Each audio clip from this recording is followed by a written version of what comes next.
on your chest. I wish I could carry the weight all on my back. Colors now faded, but that's alright.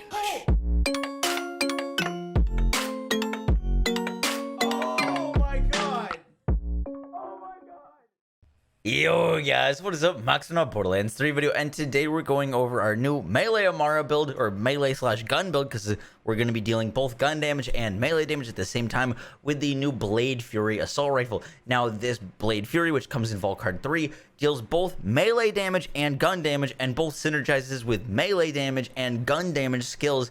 And on Amara we have a bunch of options, and there's so many things that this gun works with. There's so many synergies. It's actually insane. Today is going to be a little bit more technical because we're going to break down some of the skills that work with this, the best class mod to work with this weapon, and some more things. And then we'll get into a full gear spec and then a full skill tree spec. So I hope you guys enjoyed the video. It's going to be jam-packed with a lot of information. Let's get right into it. All right, so the very first thing we need to break down is how this gun works. Now, when I shoot this weapon and I hit someone like Ista, for example, we're going to get 2 damage numbers. Now, these damage numbers are split, and one of them is gun damage and one of them is melee damage. Now, I'm not currently spec'd into any skills, but you can see that there's 2 damage numbers here.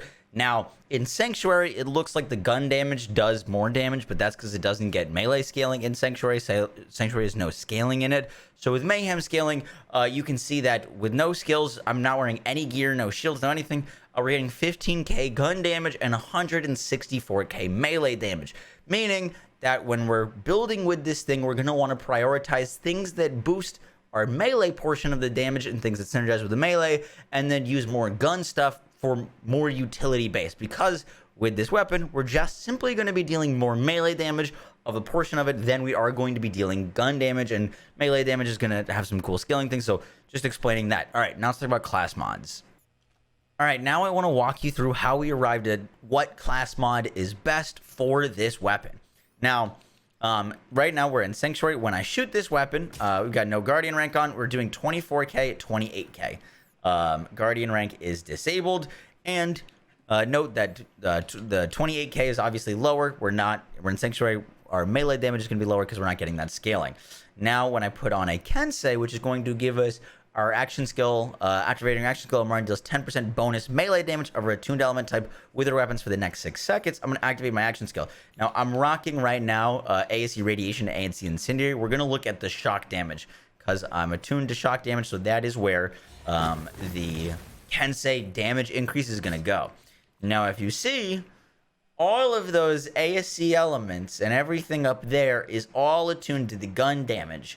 The actual melee damage, the 32k, it increased because of the skills on the Kensei, but the actual amp damage from Kensei only applies to the gun damage from our gun. So like you can see that I hit 32k, 18k with all that stuff, but my actual Kensei proc only did 4,000 damage. Kensei only applies and only works for the gun portion of our damage, and therefore is only going to scale off our gun damage, which is going to be way less than we do in melee damage, and hence therefore Kensei is bad. Do not use Kensei with this weapon. It on paper sounds amazing, but it's not good. Now let's try something else. Let's show you guys what a +3 Muse is. Now this is a +3 Muse. It's got a ton of melee damage on it, and when we shoot this thing, and not that everyone has a +3 Muse. I know that people don't have a +3 Muse. We'll get to that in a second, but watch this. So my action skills are gone. 78k now on the bottom. With all that melee damage, we're now dealing 78k. Activating my action skill isn't really going to do anything for me here. So we can activate that again. And as you can see, 78k on the bottom. Numbers at the top aren't really changing, but getting that ASC. So right now I've got, when you add these two numbers up, I've got a 35k proc and a 78k proc. So we're at around 113k damage with the Muse. Now, when we put on the spiritual driver, something very interesting is going to happen here. Watch this. So when I'm shooting with the spiritual driver, you can see that both numbers are increasing. 34k, 39k, right? But when I start walking, both numbers go up. The spiritual driver is going to scale or increase your damage on both ends. You're going to get increased gun damage and increased melee damage based on how fast you're moving. So now we'll proc this. We'll get some stacks of mindfulness and do a little shoot. Now my melee damage is 91k and my gun damage is 80k. So before, with the Muse class mod, we're hitting for around 113k. Now we've got like 170k. So way more damage with the driver, and that is going to be our class mod for this build. Now I know people don't like using the driver for some instances because you don't like moving fast or don't feel like you can be accurate while moving fast. That's fine. If that is the case, I'd recommend using the Muse or even a Phaserker, but I'm kind of bored and tired of using the Phaserker. So Muse is going to be the best if you don't want to like move around much and you want to take your time and aim. The driver, in my opinion, is the best class mod because it's going to give you the most scaling off of both sections of this. And now we can get into the rest of the gear and skill tree for this build. I just wanted to do a little walkthrough of my skill, of my decisions and how I arrived at this point. All right, I know that took a while. Let's get into this. All right, let's talk about our gear. Now, I'm using two different Blade Furies here. I've got a Masher variant with the kill stack annoyed, and I've also got the full auto variant with elemental critical hits. Yes, this thing can come in Masher. You just got to get lucky pulling it from the vault card. Now, the way that these two anoints work, and the anoints I'd recommend for this thing are kill stack anoint, consecutive hits, and elemental critical hit. You could also use like 100 ASE melee, but you don't really need it.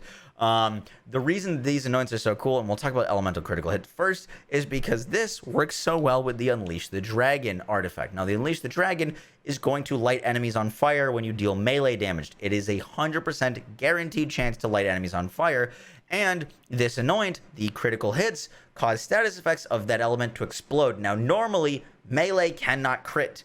This gun is an exception, though, because it has both a melee component to it and a gun component. The melee component will light enemies on fire, and the gun component will proc the crit, if you crit with it, to trigger the elemental critical hit explosion, scaling 500% of the dot damage that's already getting scaled from Unleash the Dragon, meaning you're going to be lighting enemies up on fire and then blowing them up with this weapon, which is a super cool combo.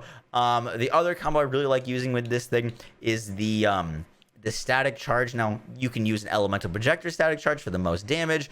You could use a stone static charge.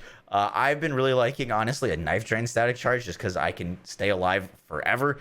Impossible to kill. But this works with all melee artifacts. Cut purse, firestone, you name it, it works with it. It's so versatile, and you could really get creative with what kind of relic you want to use. But I do want to show the Unleash the Dragon off here. Also, I'm using a Revolter that's level 1. The only reason I'm using a level 1 Revolter is because when I use my action skill, I'm going to deplete it, meaning I do not need to use an action skill start Revolter, meaning that I can add an ASE Corrosive or ASE element to that, which is going to be proccing on my clear body and mind shots, which is going to give me even more damage there.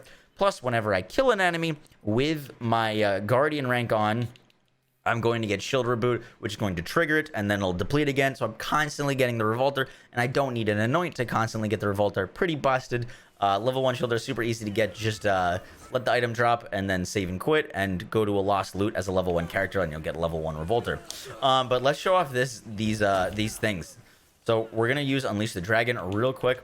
I just need to set this to fire. You need to be spec'd into infusion, and you need Soulfire. And then when we shoot this thing, as soon as we're gonna start getting those hits, those dots, as soon as if we're hitting crits, enemies are just going to explode and ignite, and it's so cool. Plus, with Indiscriminate, our bullets are gonna be flying around and ricocheting, and those ricochets are also going to ignite and kill things. It's pretty ridiculous. And then also the other thing that I wanted to show y'all is with the static charge. So when we're using the static charge, let's change over to the ×4 variant. Now all of our shots are going to be chaining, and when we're ricocheting and chaining, we just get absolutely absurd AoE clear. It's silly. These are my two favorite interactions with it. They're so much fun. I'm not even going to Ties the Bind Kraken. Not even going to Ties the Bind Kraken. We're on fire damage, and just look at the chain damage that we're doing. See, like literally everything is dead. Didn't need Ties the Bind. That's how freaking broken this is. And also, I've got an unanointed one because we've done entire true takedowns with the unanointed one. It's kind of just cracked. it's just a silly weapon. All right, let's get into the skill tree. All right, so let's talk about the skill tree. Now, there's some skills that work with this well, and there's skills that don't. and I just want to explain them to you. So, for example, we're going to put 1 point into infusion. When I shoot this gun with infusion, let's set it to fire. We can't right now. So when I shoot this gun with infusion, you'll see that only the gun damage portion of this weapon is going to get the infusion point. So instead of doing 5 out of 5 infusion, because you're only going to be infusing the gun portion, it's better to just leave infusion at 1 just so we can use the Unleash the Dragon with it. But infusion, you do not need more than 1 point here.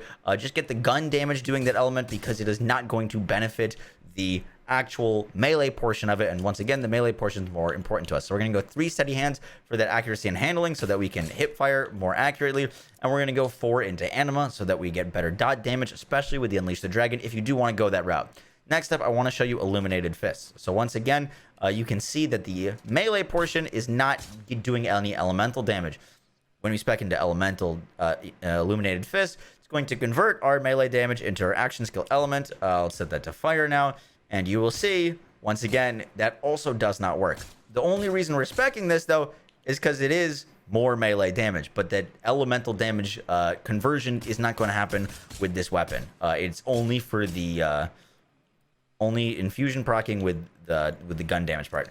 Next, we're going to go 5 out of 5 into Tempest for the most elemental damage as we can get. Dread, when we phase lock enemies, they're going to refill our gun when we kill them, which is really nice. And then Indiscriminate. And that is it for the red tree. The reason we're so desperate to get Indiscriminate is because this damage is gun damage and is going to actually get Indiscriminate, meaning the gun damage will carry around and ricochet around with our melee damage, delivering just ridiculous amount of damage, and we're going to get Indiscriminate scaling, which is going to give even more damage when those things do ricochet. It's so gross. And then we also get Ties That Bind. Next up, we're going to move to our blue tree. Let's do purple tree next. So we're going to go 5 out of 5, no mistakes in nature, melee damage, projectile speed, and splash damage. Believe it or not, the gun damage portion of this gets splash damage. It deals splash damage. It has 0 splash radius, so you're not going to see it anywhere. You can't self-harm yourself with it, but it is going to benefit from splash radius, and because we're firing little projectiles with travel speed, it's very nice to get heavy rain, but it actually does get splash damage. Next up, we're going 1 into ebb and flow. Now, I'm not using cryo damage here because I'm using the driver, and because I'm using the driver, if I use cryo, I'm going to proc a cold dot on myself and not be able to move. So if you want to use cryo and not use a driver, you could go unweed the rainbow for this little bit of bonus damage, but I'm going to put points in combo breaker here. This, by the way, resets all the time. This is going to give us ridiculous cooldown because we're constantly shooting melee damage, and this is just going to reset our action skill, which is amazing. I'm going to put these points into trust in yourself. Next up, we're going body or burn both ends. Usually you can't benefit from this, but because we're using a driver, we're going to be self-procking this increased threat on us. This increased threat is going to increase the damage of everything that we're doing. Everything that we're doing is going to benefit from burn both ends, which is disgusting. And then we're going to go into body and mind. This is so much of our damage. It deals action skill damage, it deals splash damage. It's going to scale really well with this weapon. And then we're also going to put points into Atman. We're not going to use Free the Soul because, once again, we're not really using that much cryo damage. If you want to go cryo damage, I would take these 3 points and put them here, and I'd put these 2 points and put 1 and 1. And then Clear the Mind for the ignores elemental damage resistance. Super nice, especially if you're going to use the Unleash the Dragon. Next up, we're going Fast Hands for mode swap and swapping between weapons. Violent Tapestry for the dot, mainly just building rush stacks. We're going to go 3 points into Transcend for the crit damage and the accuracy. We're going to put 1 point in Ascended. The reason we're going down to Ascended, and we're actually going to stop here in this tree, I'll come back to it in a second, but the reason we're using Ascended is because Expedite action skill cooldown. Expedite is fixed, and it is the best thing Amara could have ever received. I'm going to make a whole video on just Expedite, so I don't want to go too in-depth here, but whenever Amara kills an enemy with her action skill, she gains increased action skill cooldown rate until she activates her action skill again. For each enemy that you kill with your action skill, you're going to get 30% cooldown. Ties That Bind works with this. When you shoot at an enemy with Ties That Bind and they all die, all the enemies that die from Ties That Bind are going to give you 30% cooldown per enemy shot. Plus, Combo Breaker is going to reset our action skill cooldown, and Body and Mind counts as action skill damage. Anytime you kill an enemy with Body and Mind, you're going to be proccing Expedite for more cooldown, which is why we are completely ignoring cooldown, because we have god tier amount of cooldown and we do not need Avatar because of so much cooldown. And then we have 15 more points to spend. We're going to go into personal space. Now, you can see my damage here. Let's see. It looks like I'm doing 29k, 30k on the bottom, and like 35k at the top when we spec into personal space.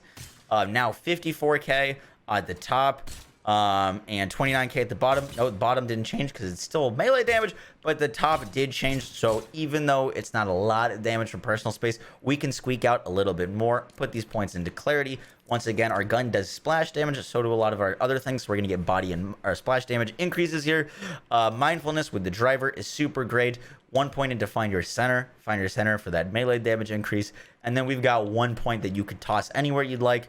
You can put it on with the rainbow. You could put it in free the soul. I'm going to put it in do harm because do harm is going to be scaling a lot of our action skill damage, especially body and mind. And that is the skill tree. Should have the whole thing throwing on screen for y'all now. And guys, that is the video. Sorry this was so long, but I really wanted to go in depth. I hope you guys didn't mind how in depth we went here, because I really wanted to explain all of the decisions here and not just show you the skill tree and say it just works. Because a lot of time and testing went into all of this. Shout out to CZ for a lot of the help. And yeah, guys, that is it for the video. I'll catch y'all in the next one. Hope you enjoyed. Peace. I was putting in the